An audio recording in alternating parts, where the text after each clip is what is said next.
ከጀርባዬ ነበረ ከሶፋው እነሱ እንደዚህ መገደፊያው ላይ ሲጋ ቁጭ አለ ቀጥታ እንደዚህ ነው ያዘኝ እንደዚህ ነው መቁረጥ የጀመረው አልጮሽም ሰዎቹ ከቤታቸው ለቀው ተነጋገሩ ብለው ከግቢ ውጭ ናቸው እንደነገጥኩኝ ደሙን ሳይው እና እንዳልነሳ እንደዚህ አድርጎ ይዞኛል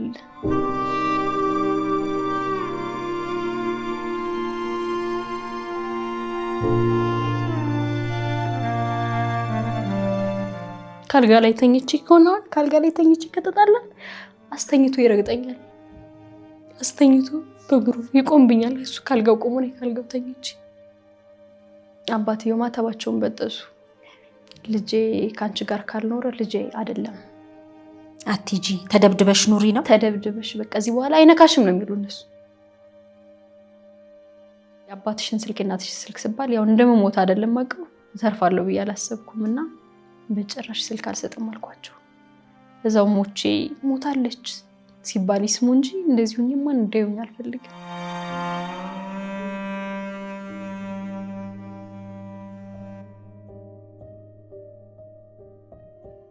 ከኔ ከተለየሽ እንኳን አንቺን ቤተሰቦችሽን አጠፋቸዋለሁ ለኔ ካልሆንሽ አንቺን ለማንም ወዳት ሆኝ ምንም ነበር የሚለኝ በቃ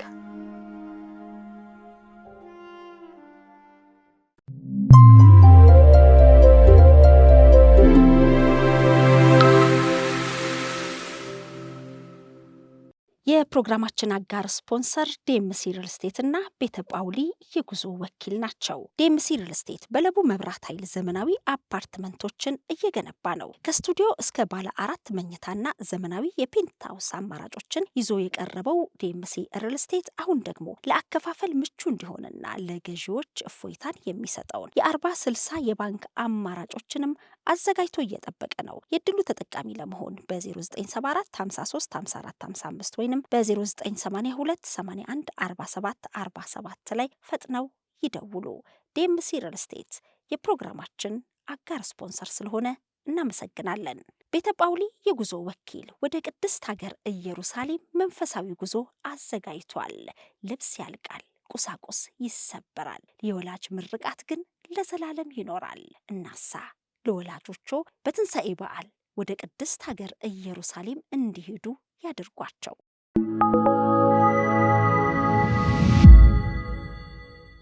እንኳን ደህና መጣሽ። እንኳን ደህና ቆይሽ። እንዴት ነሽ? ሰላም። እስቲ ራስሽን አስተዋውቂልኝ። ስሜ ትዕግስት አየነው ሶስና አየነው እባላለሁ። የመጣሁት ከክፍለ ሀገር ነው። ጉዳት ደርሶብኝ በፍቅረኛዬ በጩቤ ተወግቼ ነው እዚህ የመጣሁት። በምን ምክንያት ነው ፍቅረኛሽ ጉዳት ያደረሰብሽ? አብረን እየኖርን ነበር ነው ያለ መግባባት መሀል ላይ ተፈጠረ ነው በጩቤ ወጋኝ። ምንሽን? እዚህ ጋር አንገቴን የምታየው ነው። እዚህ ጋር 2 ቦታ እዚህ ጋር እጄን እና ሆዴን እዚህም አለ እዚህ ጋር። ስንት ዓመት አብራችሁ ኖራችሁ? እንዴት ነበር የተዋወቃችሁት? ያው የተዋወቅነው እሱ ፖሊስ ነበረ ጎንደር አካባቢ። እኔ ወደዛ ወደ በረሃ ነበር የምሰራው። ብዙ አይነት ስራ ነበር የምሰራው። መስተንግዶም ሰራለሁ፣ እንደዚህ ቢጃማ ምናምንም ሰራለሁ። ብዙ ስራ ነበር የምሰራው። ያው ቤተሰብ አግዛለሁ። እኔ ነኝ ቤተሰቦቼን ማኖር የነበረው እንደዚህ እንትን ሳልል እና እንደዛ ስለሆነ ከዛ ስመጣ እሱ ኬላ ላይ ነበር። በዛን ሰዓት ስልክ ተቀያየርን፣ ተዋወቅን። ቆይተን ቢጃማ ልብሶችን ይዘሽ ስለነበር ቆይተን ጓደኛዬ ወደ ውጭ ሀገር ልትሄድ ስትል ወደ ጆርዳን እሷን ለመሸኘት ስል መጣሁኝ አዲስ አበባ። እሱ እዚህ ነበረ፣ ፖሊስ ስራውን ለቆ እዚህ መጥቶ ነበረ እና ተደዋወልን፣ ተገናኘን። ከሚሰራበት ቤት ጉርሾላ አካባቢ እሱ መውጣት እንደፈለገ መውጣት መግባት ስለማይችል ከሚሰራበት ቤት እንድገባ ሻንጣዬን ይዤ እንድገባ ጠየቀኝ ማለት ነው። ተደበቀኝ። በቤት ሰራተኝነት ነው ወይስ? በቃ እንደ ሴቶቹ ነሽ ግቢ ያለኝ። የት ነበር የሚሰራው እሱ?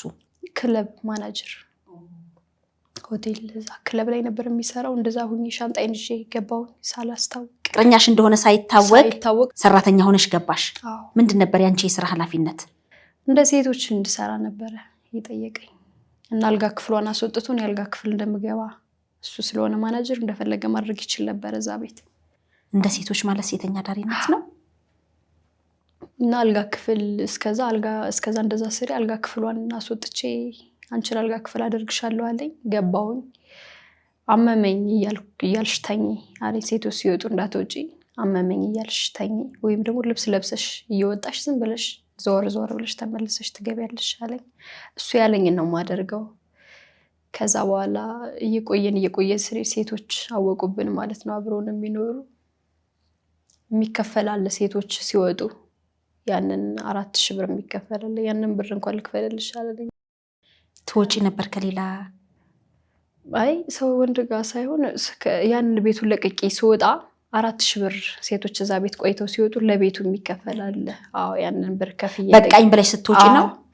በቃኝ ብዬ ሻንጣዬን ይዤ ቢያንስ 2 ሳምንት ምናምን እዛ ቆይቻለሁ። ሻንጣዬን ይዤ ወጣሁኝ ሲታወቅብኝ ማለት ነው። ውጭ ምናምን አላለኝ። ከዛ በኋላ አልጋ ያዝነ ቆየውኝና ወደ ባህር ዳር እንሂድ ተባለ። ባህር ዳር ሂደን የራሳችን ስራ እንስራ ምናምን ተባለ። ወደ ባህር ዳር አብረን ተይዘን ሄድን። ይሁላ ነገር ሲሆን ቤተሰቦች አያውቁም። የት እንዳለሽ ነበር የሚያውቁት? ባህር ዳር እንዳለሁ ነበር የሚያውቁ። ቅናሹ ሊጠናቀቅ ጥቂት ቤቶችና ጥቂት ቀናቶች ብቻ ቀርተውታል። በመሃል ከተማ ለቡ መብራት ኃይል በ1 ዓመት እንዲሁም በ2 እና በ3 ዓመት የሚረከቧቸውን ዘመናዊ መኖሪያ ቤቶች ላይ እስከ 2 ሚሊዮን ብር እውነተኛ ቅናሽ አድርገን እየጠበቅኑት ነው። በ10% ቅድመ ክፍያ እስከ 25 ዓመት ቀስ ብለው የሚከፍሉት የባንክ አማራጭንም ከ30% ታላቅ ቅናሽ ጋር አመቻችተናል። ምን ይሄ ብቻ! በልዩ ዲዛይን የምናስገነባውን ፔንታውስ ብሎክ ላይም በካሬ እስከ 7000 ብር ቅናሽ አድርገን እርሶን እየጠበቅን ነው። እንዲሁም የንግድ ሱቆችን ለሚፈልጉ ደንበኞች ከ27 ካሬ ጀምሮ ከነገበያው ማግኘት ይችላሉ። የዘመናዊ መንደር በውስጡ መዋኛ ገንዳ፣ ጂምናዚየም፣ ሰፋፊ ሊፍቶች፣ የመኪና ማቆሚያ፣ ዘመናዊ የደረቅ ቆሻሻ ማስወገጃ፣ አውቶማቲክ ጄኔሬተር፣ የከርሰ ምድር ውሃና ለተለያዩ አገልግሎት የሚውል ሰገነትም በአንድ አካቷል። ታዲያ የቅናሽ የወጣው ለጥቂት ቤቶች ብቻ ስለሆነ ከታች ባለው ስልክ ፈጥነው ይደውሉ። እና በጣም ገንዘብ ነበረኝ በዛን ሰዓት ብር ነበረኝ። ምን ሰርተሽ አጠራቀምሽ? እዛው የሰራሁት በህይወቴን ያልሰራው ስራ የለም። በጣም ብዙ ስራ ሰርቻለሁ እና ገንዘብ ነበረኝ።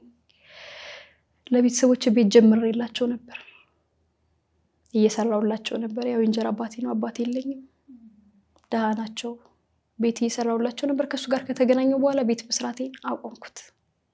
በቃ እሱ ጋር ብሩን ማጥፋት ጀመርና ልክ ባህር ዳር እንደሄድኩኝ ወደቅኩኝና እግሬን ተሰበርኩኝ።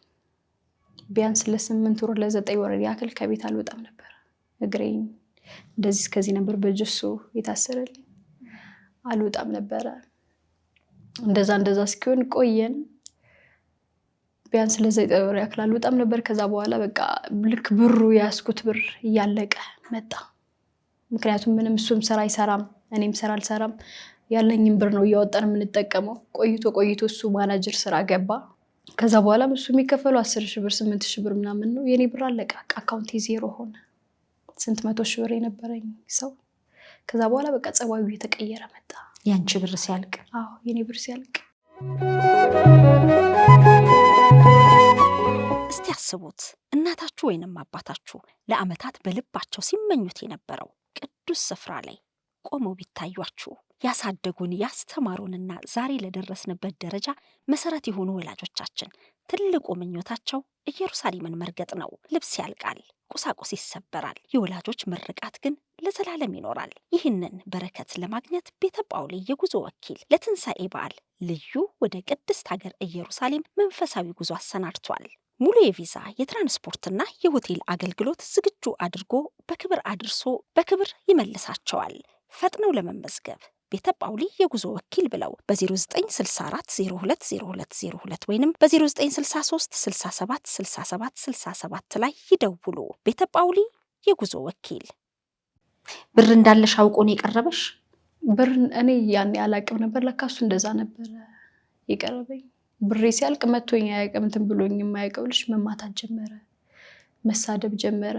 ከኔ ጠገብ ቁጭ ብሎ ሴት ጋር ማውራት ጀመረ ምናምን። ስልኩን እኔ ነበርኩ የሚይዘው። እዛ በኋላ ስልኩን አይሰጠኝም። እንደዚህ አንዳንዴ ሳየው እሱ የሆነ ቦታ ወጣ ሲል በግድ እንትን ሳየው የሴት ፎቶ ነው ስልኩ ምናምን። እንደዛ ሲሆን ምንም አልልም። ምንም አታደርጊም? ምንም አላደርግም።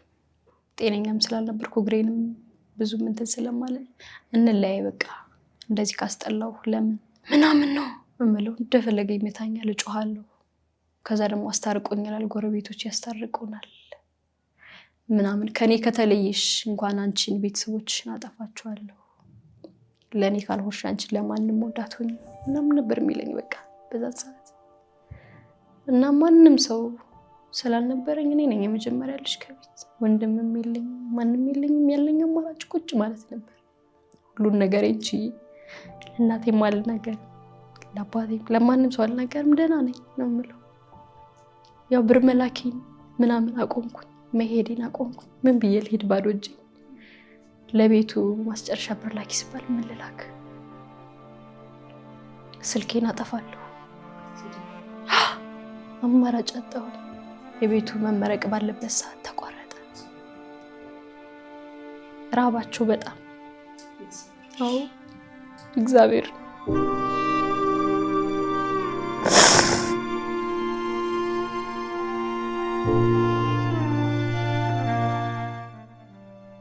በጣም ራባቸው ቢያንስ ያለኝን ዕቃ ሽጬ እንዳልክሱ ሻይ ለማብሮኝ ስላለ ምንም የገዛው ዕቃ የለም በርግጥ የኔ ለሁሉም ግን ቢሆን እናቴ እህቶች አባቴ እየራባቸው እንደሚራባቸው እያወቁ ስራ መስራት አልችልም በዛ ሰዓት እግሬን እንትን ስላለ ተወኝ ስለው አይተወኝ እገልሻለሁ እናትና አባትሽን እገላቸዋለሁ እንደዚህ ነው ስለሚለኝ ያለኝ አማራጭ አርፌ ቁጭ ማለት ነበር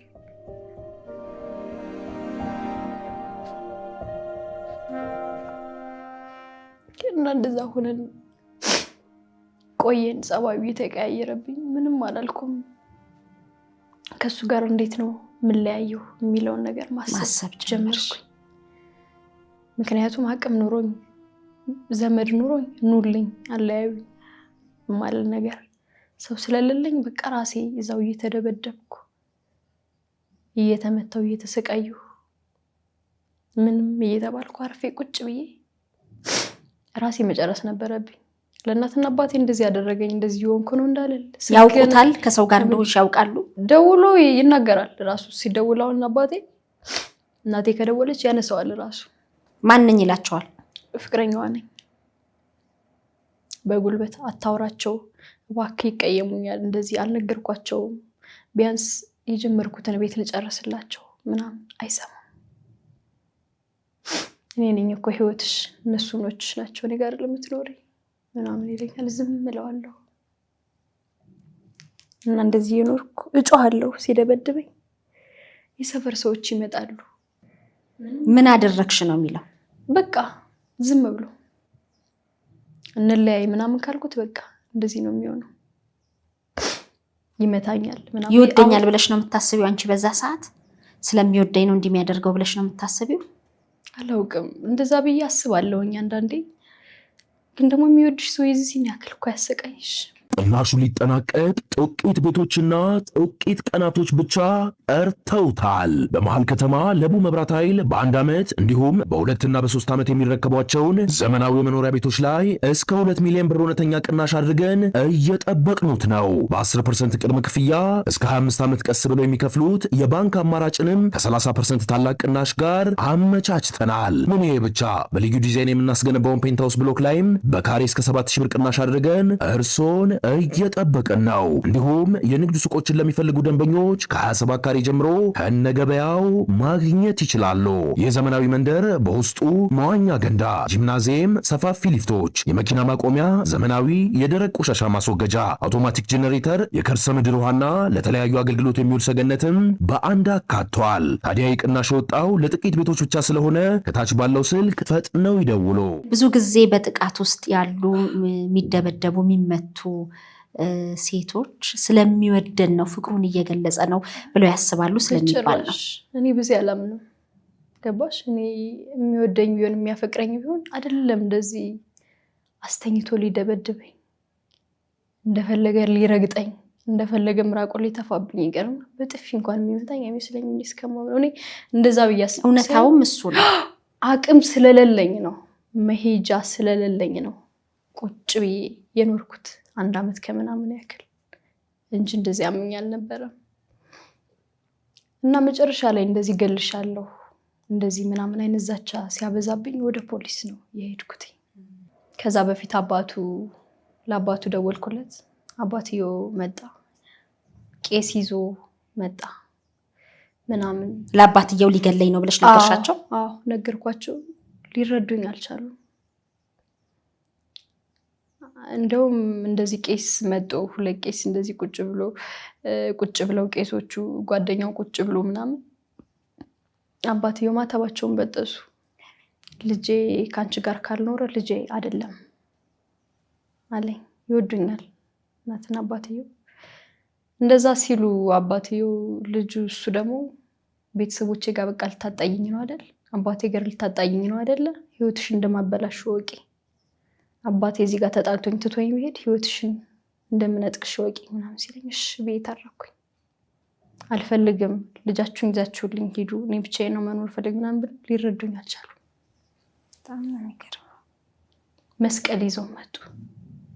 አትጂ ተደብድበሽ ኑሪ ነው? ተደብድበሽ በቃ እዚህ በኋላ አይነካሽም ነው የሚሉ እነሱ። እዚህ በኋላ አይመታሽ በመስቀል ምሏል፣ አይነካሽም በጭራሽ ምናምን የሚሉ ቄስ ቁጭ ብሎ ያለኝ አማራጭ እሺ ነው። እሺ ብዬ ተስማማሁ። 2 ቀን 3 ቀንም አልቆየም ሲደበድበኝ። እንደ ሴቶቹ በጥፊም አይደለም ይመታኝ፣ እግዚአብሔርን አስተኝቶ ነበር በርግጫ የሚደበድበኝ።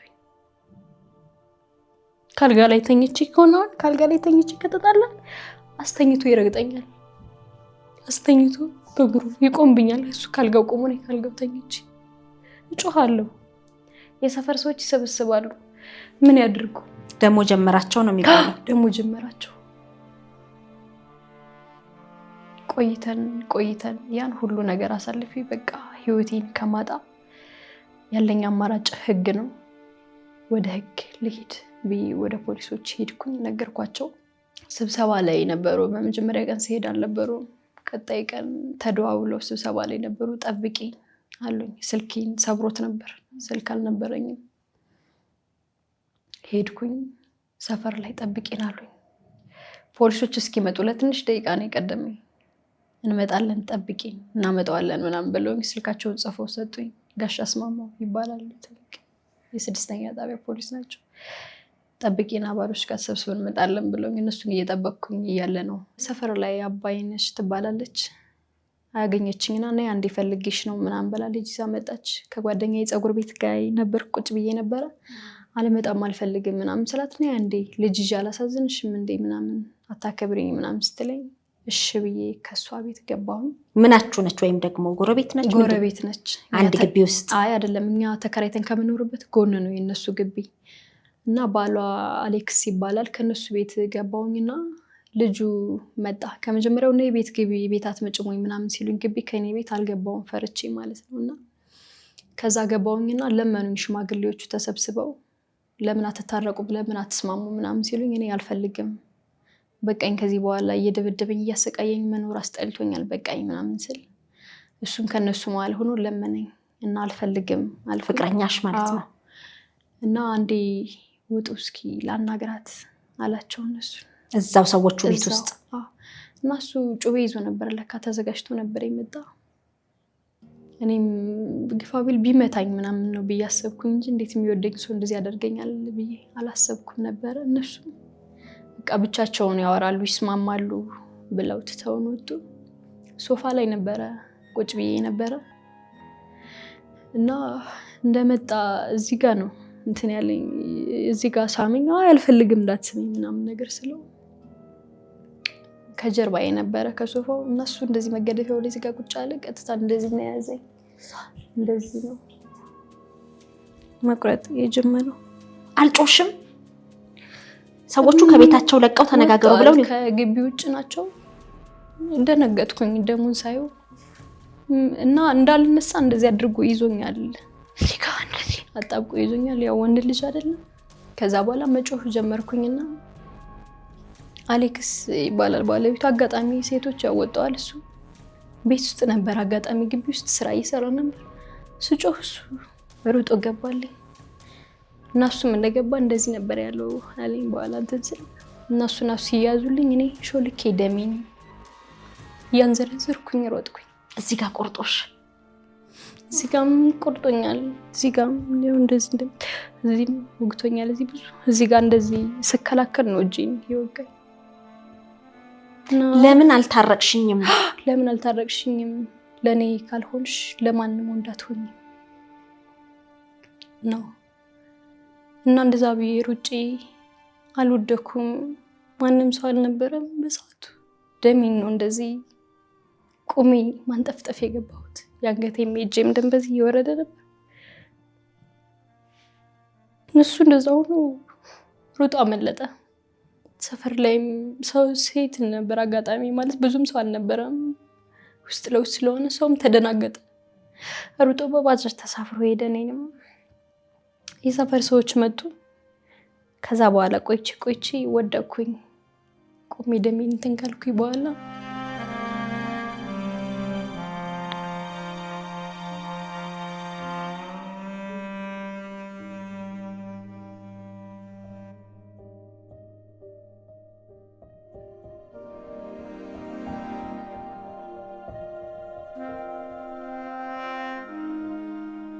ይሄ ክፍት ነበር ያለው። ይሄ ክፍት ነበር እና የሰፈር ሰዎች መጣው።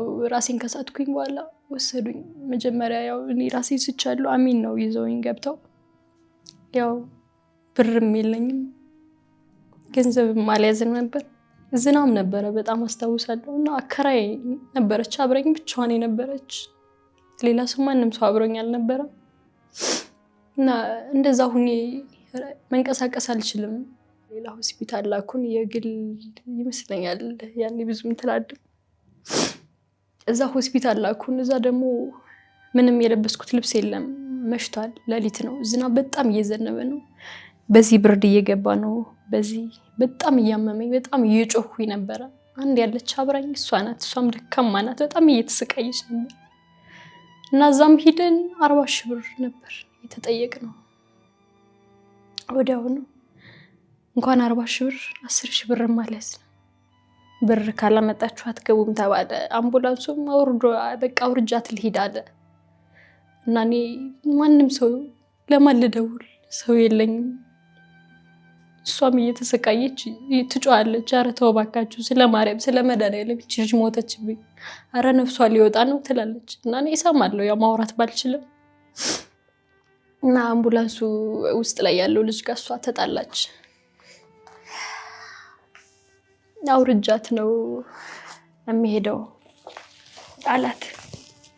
እዛው ጥለውኝ ሊሄዱ እዛ አውርዶ ቢሆን እዛው ነበር ነፍሴ እንትን የሚለው ሞት ነበረ። እሷ በጣም ተከራከራ አይቻልም እዚያ አትወርድም ብላ እንደገና ደግሞ ሩቅ ነው እንደዛ ደሜ እንትን እያለ ብርድ እየገባብኝ ነው። በዚህም ክፍት ነው፣ ይሄም ክፍት ነው፣ ይሄም ክፍት ነው። መትረፍሽ ራሱ እኮ ተአምር ነው። እንደዛ አድርገው እንደገና መልሰው ደግሞ ወደ ፈለገ ህይወት ይዘውኝ መጡ። በገንዘብ ምክንያት እዛ መታከም አልቻልኩም። ዝናብ ነበር በጣም።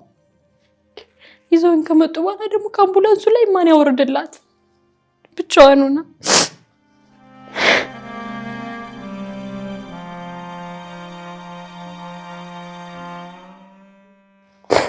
ዘመና ገባሁኝ ፈለገ ህይወት። ገብታ አነጋገረቻቸው።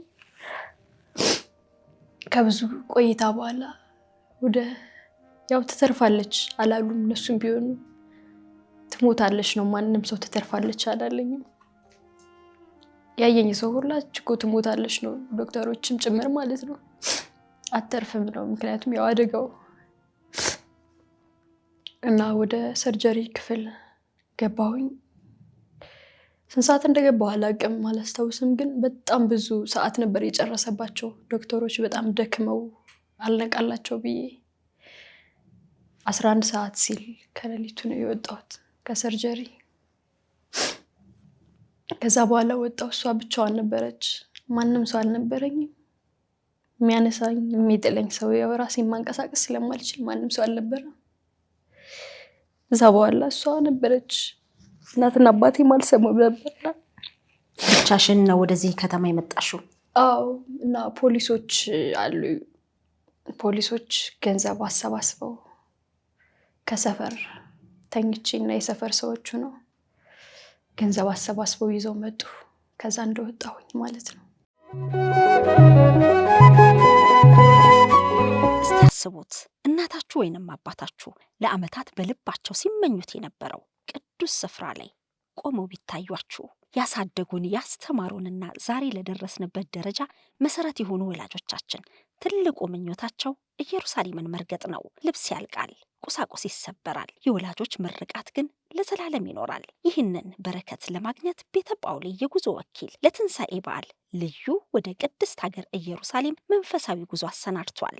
ሙሉ የቪዛ የትራንስፖርትና የሆቴል አገልግሎት ዝግጁ አድርጎ በክብር አድርሶ በክብር ይመልሳቸዋል። ፈጥነው ለመመዝገብ ቤተ ጳውሊ የጉዞ ወኪል ብለው በ0964 020202 ወይንም በ0963 67 67 67 ላይ ይደውሉ። ቤተ ጳውሊ የጉዞ ወኪል። ከሆስፒታል ወጥተሽ የት ሆንሽ? እዛው ገና ከሰርጀሪ ክፍል እንደወጣሁኝ ነው ወደ አልጋ ክፍል ነው። ወደዛ ሲሸጋገር ገንዘብ አዋጣው ይዘውልኝ መጡ። ያው ፖሊሶችም የሰፈር ሰዎችም በጣም ነበር የተሰቃዩት በጣም በእኔ እና ትንሽ ቀን እንደታከምኩኝ ብዙ እንትን አለ ማለት ሳምንት ከምናምን ይመስለኛል ታከምኩኝ። እዛ ሁኜ ብቻዋን ነበረች እሷ እና የሰፈር ሰዎች እንደዚህ ይመጡ ይጠይቁኛል። ዶክተሮች በደሞዝ ምክንያት የሆነ ሰዓት እንትን ብለው ነበር። በዛን ሰዓት እኔ መንቀሳቀስ አልችልም ነበር። ይሄ ማለት አሁን በቅርብ መቼ ነው የተፈጸመብሽ? ግንቦት 4 ነበር የተፈጸመ 2017 እና አላሰብነውም ነበረ። ይሄ የእጄ እንደዚህ ታሽጎ ነበረ። ይሄ ያው ነው እንትን ያለ እንጂ እንደዚህ ክፍት ያለ ነበረ። ይሄም ክፍት ነውና ይሄና ይሰፋል ተብሎ ነበረ። መጀመሪያ ደሙ እንትን እያለ ስለነበር ይታጠብ ተብሎ ይታጠባል፣ ይታሸጋል፣ ይታጠባል፣ ይታሸጋል። በዛን ሰዓት ይሰፋል ተብሎ ከሰዓት መጣው ሳናስብ ውጡ ተባለ እና ግራ ገባኝ። መንቀሳቀስ አልችልም፣ በለው የለኝ፣ ምጥጣው የለኝ፣ ሰው የለኝ። ወጥቼ የት ነው የምሄድ? ቤት ስጀ እንዴት ነው መሆን? ያው ህመሙ ከባድ ስለሆነ እዛ ወጣሁኝ። ያው እነሱ ናቸው የሰፈር ሰዎች ናቸው የሚንገላቱ። ወጣሁ ሄድኩኝ። ቤት ትግባ ተባለ። ተሸከመው ቤት አስገቡኝ፣ ገባሁኝ። ከዛ በኋላ በጣም ይሄ ኢንፌክሽን ፈጠረ ይወዴ ስላልታጠበ እና ጤና ጣቢያ በየ3 ቀኑ በየቀኑ ትታጠቢያለሁ። ያው እነሱ ኢንፌክሽኑ በጣም እንትን ስላለ ነበረ በየ3 ቀኑ 150 ብር አደረጉልኝ ለባጃጅ። ያው ለኔ ብለው ነው በዛ ሰፈር ያሉት ባለባጃጆች። እንደዛ እያልኩኝ እየተመላለስኩ አንዷ ዛሬ አብራኝ ትሄዳለች፣ አንዷ ነገ አብራኝ ትሄዳለች። የሰፈር ልጆች ግቢ ውስጥ ያሉት እንደዛ እያልኩኝ ሄጄ ታጠብኩኝ። ይሄም ሳይሰፋ ቀረ። በራሱ ጊዜ ደፈነ። እያጠቡ ደፈኑ። እዛም እንዴት አድርገው ይስፉት ግራ ገባቸው። ጤና ጣቢያም ከዛ በኋላ እና እንደዛው እሱ ይሄንን ወንጀል አድርሶ ጠፋ። ሰው ስላልነበረኝ እየደወሉና አሳክማትና ከጎኗ አሁን እንኳን ብለው ለመኑት። እውነቱን ለመናገር ሰዎቹ ግን በጭራሽ እያዛለሁ አልመጣም፣ ህይወቴን ማትረፍ አለብኝ አለ። በዛን ሰዓት ያው እናቴም ደካማ ናት። ሰማች እናትሽ? በሰዓቱ እንድትሰማ አልፈለኩም። አንድ ፖሊስ አለ፣ የተባረከ ፖሊስ፣ አንደኛ ጣቢያ ባህር ዳር ነው የሚሰራ፣ መኮንን ይባላል። እና ስልክና የአባትሽን ስልክ እናትሽ ስልክ ሲባል ያው እንደምሞት አይደለም አውቀው ተርፋለሁ ብዬ አላሰብኩም እና በጭራሽ ስልክ አልሰጥም አልኳቸው። እዛው ሞቼ ሞታለች ሲባል ይስሙ እንጂ እንደዚሁኝማ እንደውኝ አልፈልግም እናት አይደለች ብዬ አልሰጥም አልኳቸው። ያ ፖሊሱ መጣና እኔ አለኝ ምንም ካልተፈጠረ ምንም አልናገርም፣ ግን አለ የሆነ ነገር ከተፈጠረ ግዴታ ቤተሰቦች ያስፈልጋሉ እና ለኔ ስጪኝ አለኝ። ወደ ሰርጀሪ ክፍል ስገባ ሞት አፋፍ ላይ ነበርኩ። ያው እኔ እንደምሞት ነው የማውቀው። እውነቱን ለመናገር ተርፋለሁ መትረፍሽ እግዚአብሔር ድንቅ ተርፋለሁ ብዬ በታሪክ አላሰብኩም። ሰውም እንደዛውና የአባቴን ስልክ ሰጠሁት። አደራ አልኩት፣ ከሞትኩኝ ብቻ ነው የምትደውልለት አልኩት። ሌላው ተረፌ እንደዚህ ብሰቃይ እንድሰቃይ የኔ ጥፋት ስለሆነ እነሱ እንዲሰቃዩብኝ አልፈልግም አልኩት። ልክ እንደወጣሁኝ ከቤት እንደገባው ተደወለላቸው። ለእናቴ ለአባቴ እና ያው በዛን ሰዓት ስልክ እያነሳ ስለሚያወራቸው ስለሚያንገራገራቸው ምናምን እሱን የመሰላቸው እናቴ ቀጥታ እሱ ነው እንደዚህ ያደረገሽ አለች። ሲሮጥ ደግሞ አጋጣሚ ሲሮጥ ስልኬን የኔን ሲም ስልክ አልነበረኝም አይደል? የኔ ሲም ከሱ ስልክ ነበር። ሲሜን ይዞት ነበር የሮጠው እና ሲደውሉ እሱ ነው የሚያነሳላቸው እና እሱ ነው እንደዚህ ያደረጋት አለች። እኔ አላወራቸውም አልኩ። ጉዳት ደርሶባቸዋል ተብሎ ተነገራቸው። የመኪና አደጋ የተባሉ ባጃጅ ገሽቷታል። ቀለል ተደርጎ ነው የተነገረው። እናቴ ግን ባነነች። ጭራሽ ልጄን እሱ ነው እንደዚህ ያደረጋት አለች። ያው የሆነ ሰው ያስፈልግሻል ምናምን ሲባል በግድ ነው እንትን ያልኩኝ። እህትሽ ትምጣ ተባለች። ትንሽ እህት ያለች እና ኑ እንደዚህ ስለሆነች አሁን ላይ ሰው ስለሌላት ኑ ተባለ። እስከዛን ድረስ ያው አከራዬ ናት መከራዋን የምታይ። እግዚአብሔር ይስጣት። የምታበላኝ የምታጠጣኝ። መነሳት አልችልም፣ መተኛት አይሰለችኝም እላለሁ እግዚአብሔርን ለኔ ለራሴ። በዛን ሰዓት ገና ደሜ እንትን አላለም። እዛ ውስጥ አሉ ተከራዮች፣ ጎረቤቶች አሉ። አያውቁኝም። አጃ እያፈሉ ይዘውልኝ ይመጣሉ። ምግብ ሰርተው ተጨምቀው ሰርተው ይዘውልኝ ይመጣሉ። ሚሪንዳው ምኑን ገዝተው ይዘውልኝ ይመጣሉ። መጠው ቡና ያፈሉልኝ እንዳይደብረኝ ከቤት እንደዛ ይሆንኩ። የገባሽው ራስሽ ቤት የተከራያችሁት ቤት ነው? መጀመሪያ ከሕክምና ስትወጪ የገባሽው? አልተለቀቀም ነበረ።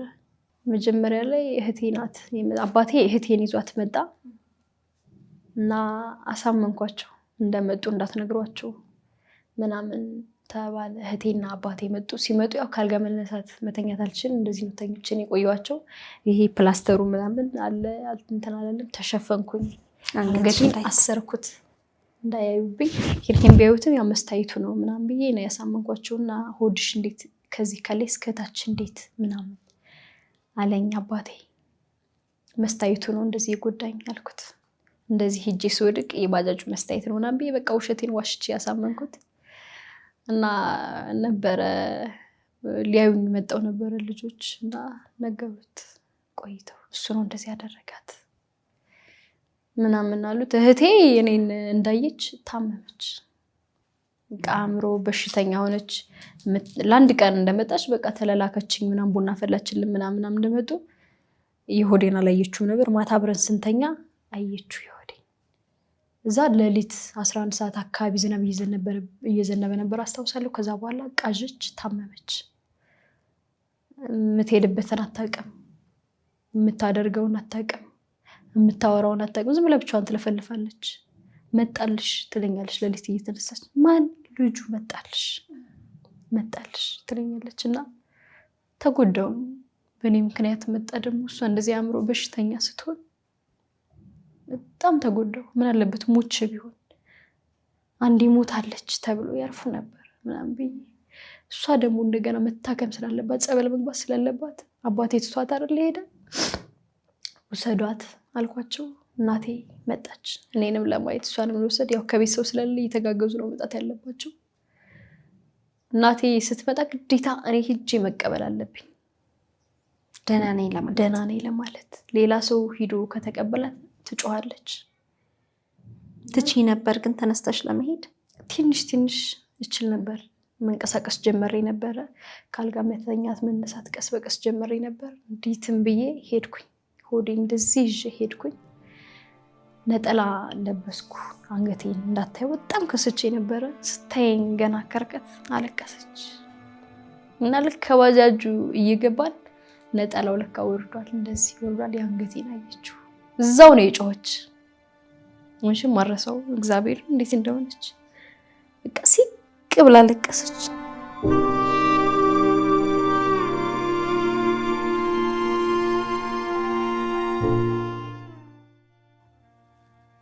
ሰው እየሰማት ነው የጮኸችው። አይዞሽ ተረጋጊ ምናምን ብለን ይዘናት ገባን ቤት። ይዣት ሄድኩኝ። ከዛ በኋላ እሷም አወቀች እና የት ነው ያለ ምናምን አለችኝ። አለ አልኳት። ምንም አልተጣላንም። እሷ የፈለገችው እንዴት ታሰረ ምናምን አይደለም፣ ተመልሶ መጡ እንዳይጨርሰኝ ነው። እናት አይደለች ሀሳብ የሆናት። ተመልሶ መጡ ቢመጣስ፣ እዚህ ሰፈር ቢሆንስ፣ አሁን ደግሞ ስላልሞትሽለት እንደዚህ ቢያስብስ። በጭራሽ አልተጣላንም አልተጣላንም እናወራለን አልኳት። ታወሩ ነበር ግን እናወራ ነበር ግዴታ ማስያዝ ስለነበረብኝ እንዲህ አድርጎሽ ታነጋግሪው ነበር? ሆስፒታል እንደወጣው ማውራት ነው የጀመርኩት ቀጥታ። ደወልሽለት? አዎ እሱ ነው የደወለው። እሱ ይደውላል፣ እኔማ ስልክ የለኝም። ምን አልሽው? በጎረቤት ስልክ ይደውልና እንዴት ነው ተረፈች ወይ ምን ላይ ናት ወደ ቤት ገባች እንዴት ሆነች ምናምን ይላል። ወደ ቤተሰቦቹ ሳይሄድ ደግሞ ሰፈር ላይ ሆኖ ከኔ ቤት ማን እንደሚገባ ማን እንደሚወጣ ስለዚህ ሰፈርሽ ነበር ያይ ነበርና ከሰፈር እንዳትወጪ እየተባልኩኝ ነበር የምጠብቅ የነበረው። ፖሊስ ሊይዘው ክትትል አላደረገም? ክስ አልተመሰረተም? በዛን ሰዓት እነሱ የቻሉትን ሁሉ እየሞከሩ ነበር። አላገኙትም። በጣም እየተባበሩኝ ነበር። ስለዚህ እናትሽ ስጋቷ ልክ ነዋ። በቃ ያው እናት አይደለች ውስጧ ነገራት። ያው እናት አይደለች አሁንም መጦ ቢጨርስሽ እንደማንኛውም ሰው ይታሰር እንደዚህ አድርጊው ምናምን አይደለም እሷ ስጋቷ። አሁን መጦ ቢጨርስሽ ምናምን እና እየደወለ ሰፈር ላይ የት ነው የምትሄድ ምናምን አሁን እንደዚህ ወደ ሱቅ ምናምን ስወጣ ተንቀሳቀሽበት ስለተባልኩ ደግሞ እንደዚህ መንቀሳቀስ ስላለብኝ ምናምን ይጠይቃቸዋል። ከቤት ደግሞ የሆነ አዲስ እንግዳ ሰው ሚሪ እንዳይዞ ምናምን ከገባ ማን ነው? ስለዚህ በዛው ባቅራቢያሽ ነበር እንደዚህ ሰው ወንዳውን ፖሊሶች ምናምን እንደዚህ ሊጠይቁ ሲመጡ ይደውልና ከዛ በኋላ እኔ ስልክ ያስኩት ትንሽዬ ስልክ ምን አባቱ ሊሰራ ነው ከቤቴ የገባ የኔ ልብስ ሳይወጣ እኔ እያለሁ እኔ በህይወት እያለሁ ምናምን ይለኛል። እና እንደዚህ አትፈሪም ማለት ከቤት እፈራለሁ ግን ያው ግቢ ስለሆነ ከቤት አልወጣም። ከዛ በኋላ እዛ ሰፈር መኖሩን ሳቅ ከቤት አልወጣም። ወደ ጤና ጣቢያ ራሱ ልታጠብ ምናምን ሲሄድ የለበስኩት ልብስ ይነግረኛል። ቀሚስ ለብሼ እኮ ዛሬ ደግሞ ቀሚስ ለብስሻል አምሮብሻል፣ ዛሬ ደግሞ እንደዚህ ሆነሻል፣ ዛሬ ደግሞ እንተናጋነሽ ምናምን ይለኛል። ሲሻለኝ እንደማስይዘው ስለማቅ ግዴታ ማውራት ነበረብኝ። ለራስሽ ይሄን ቃል ገባሽ? ለራሴ ይሄን ቃል ገባሁ። እንዲያድርጉ ደሜን እመልሳለሁ አልኩኝ ለማንም እዛ ሰፈር። ምክንያቱም ባወራ እየደወሉ ይነግሩታል። ወሬ የሚያቀብሉት ልጆች አሉ እና ስለማቃቸው አላወራም። የሚያገኙት ይሄን ወንጀል ፈጽሟል ብለው አሳልፈው ሊሰጡ አልፈለጉም በጭራሽ። እየደወሉ ይነግሩታል። እኔ ሌላው ቀርቶ ከኔ ጋር መጣው አወራቸዋለሁ። እንደዚህ ላደርገው እንደዚህ ይነግሩታል። እሱ ደግሞ ይነግረኛል አዙሮ ለኔ እንደዚህ ያልሽ ነው አሉ ምናምን ይለኛል። ከዛ በኋላ ማውራቴን አቆምኩ ለራሴ። በቃ ራሴ እኔ ሲሻለኝ ለመዳን ያብቃኝ እንጂ ለመነሳት ያብቃኝ እንጂ እግዚአብሔር አንድ ያትርፎኛል። ግን እናትና አባቴን አንገት እንዳስደፋው አልቀርም። ቢያንስ የተሰቃየልኝ እነዚህን ሰፈር ሰው ማኩራት አለብኝ ብዬ አሰብኩኝ እና ማውራት ጀመርን። እናወራለን፣ በደንብ አወራዋለሁ። ልክ እንደ ዳንኩኝ እንደተሻለኝ ቤት ነው የቀየርኩት። ቤት ሰፈር ቀየርኩኝ። ወጣ ያለ ሰፈር ላይ ሆንኩኝ። ለምን አትመጣም ማለት ጀመርኩኝ። እዛ በኋላ ወደ ቤት ወደ ባህር ዳር እዛ 3 ቀን 4 ቀን ከቆየ በኋላማ ሄዷል እኮ እኔ እንደዳንኩኝ ምናምን እንትን ሲል ሄደ ወደ ቤተሰቦቹ። ቀጥታ ወደ ቤተሰቦቹ ነው ሄደው። ከዛ በኋላ ለምን አትመለስም ማለት ጀመርኩኝ። እንደዛ እያልኩ እያወራሁት ቢጨርሰኝስ ብለሽ እንደዚህ ማለት ምክንያቱም ብቻዬን አላገኘውማ። ብቻዬን እኮ አላገኘው፣ ፖሊሶች ጋር ነው የማገኘው። ብቻዬን አልሄድም። ሲመጣ ለማስያዝ ነው አንቺ ሐሳብሽ? እንደዛ ነው ያሰብኩት። ከዛ በኋላ እያወራን ና አልኩት። ሄዶ መዛ ቤተሰቦቹ ጋር ምን ሊስማ ረግጦት የሄደ ደም ሄዶ ዛም ሊያግባባው አልቻለም። ጸባዩ በቃ ተቀያየረብን ምናምን እያሉ ቤተሰቦቹ ያወሩኛል። እዚህ ጋር ከአውሬ የባሰ ጭካኔ ያሳየ በፍቅር ሰበብ የኔ ካልሆንሽ ወይም ደግሞ እየደበደብኩሽ ረግጬሽ ካልኖርሽ በህይወት መኖር የለብሽም ብሎ የጨከነብሽ ሰው ነው። ግን ደግሞ መልሶ ምንም እንዳልተፈጠረ ያወራሻል። ምንም አልመሰለው። ምንም እንኳን ተረፍሽም አይላለኝም። ምንም አልመሰለው። ለምን እንዴት እንዲጨከንክብኝም አላልሽው? አሞኝ ነው ያለኝ። ራሴን አላቅም ነው ያለኝ። በቃ ተናድጄ ነበረ። ተውሃለሁ አልፈልግም ምናምን ስትይ እኔ የታየኝ ሄደሽ ሌላ ወንድ የምታገቢው ነገ ሌላ ቅናቱን የታየው እሱን የታየው እንደዛ ነው የሚለኝ። እና በጣም ለፍቼ ስንት እንባ አልቅሼ ተሰቃይችን ያሳመንኩት ለማስመጣት። እግዚአብሔርም ስንት ዋጋ ከፍዬ አልቅሰሽ ለምነሽ ወደ አንቺ ጋር እንዲመጣ ስታሳምኝው ለራስሽ ለህሊናሽ ምንድን ነበር የምትይው? ስታለቅሺ ምንን እያሰብሽ ነበር የምታለቅሽው? አይዞሽ እላለሁ። ምክንያቱም ለራስሽ ማንም ሰው ከጎኔ ስላልነበረ ግዴታ ብቻዬን ነው ማድረግ ያለብኝ። አይዞሽ ጠንከሪ፣ ማድረግ አለብሽ። ለአንቺ አንዴ ተርፈሻል። አንቺ ግን የሌላን እህቶችን መበቀል አለብሽ፣ የሌላን ሴቶችን ተገን ማድረግ አለብሽ ብዬ ራሴ ጋር እያለቀስኩ አወራለሁ። ማድረግ አለብሽ፣ አይዞሽ ጠንከሪ እላለሁ። ይሰድበኛል። ይታባሽ እንደፈለኩ አድርጌሽ እንደፈለኩ አብሬሽ ኖሬ እንደፈለኩ ገንዘብሽን ጨርሽ እንደፈለኩ ስፈልግ ደግሞ በቃ እንደፈለኩ አድርጌ ተውኩሽ ምናምን ይለኛል። ያኔ እንደዛ ሲለኝ ይሰማኛል። ስልኩን ልሰድበውና ስልኩን ዘጋዋለሁ። ከዛ ቆይቼ እንደገና አይዞሽ ተረጋጊ ምናምን ብዬ ራሴ ጋር አውርቼ እንደገና ራሴ ጋር ብቻ ማንም ሰው አብሮኝ አልነበረ። ይህ ከራስ ጋር የተደረገ ትልቅ ስምምነት ነው። አንገቷን ሊቀላ የሞከረ ሆዷን የተረተረ እጇን የቆረጠ በፍቅር ሰበብ ትልቅ በደል ያደረገው ሰው አምልጧል። ግን ደግሞ እሱን ለማስያዝ ይህቺ ወጣት ትልቅ ዋጋ መክፈል ነበረባት።